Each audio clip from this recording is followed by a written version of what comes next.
অনেকে তোমরা বলেছো যে সোনালি শীষ পালং ভাতেটা কেমন, রেসিপিটা দাও, দেখাচ্ছি। আবার দয়া করে হাত জোর করে বলছি প্লিজ এটাকে নিয়ে আর কিছু করো না, অনেকেই তোমরা খাও, তাও যেহেতু সবাই বলেছে তাদের কথাটাও তো আমাকে রাখতে হয়, তো দেখাচ্ছি। এই হচ্ছে শীষ পালং, নর্মাল পালং শাক হয়, আর শীষ পালংটা কেমন হয় তোমরা জানো, সেটা তো নতুন নেই। তো এটা না সেদ্ধ করে রাখা, হালকা একটু মানে গরম জলে দিয়ে ব্লাঞ্চ করা যাকে বলা হয়, হালকা একটুখানি সেদ্ধ করা। এই দেখো আলু সেদ্ধ, যেটা এরকম চটকে মেখে নেওয়া হয়েছে।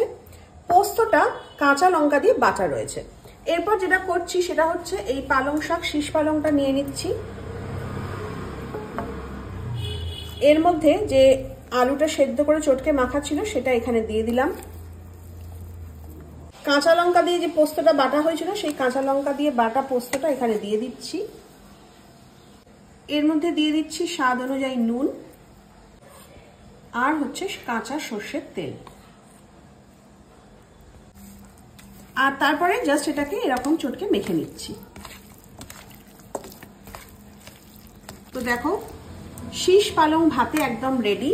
আর এটা না একদম গরম গরমই খেতে হয়, যারা খেয়েছো তারা জানো, আর যারা খাওনি তারা একবার জাস্ট ট্রাই করে দেখো, বিশ্বাস করো এটা দিয়ে এক থালা ভাত খেয়ে নেবে, দারুণ লাগে, দারুণ।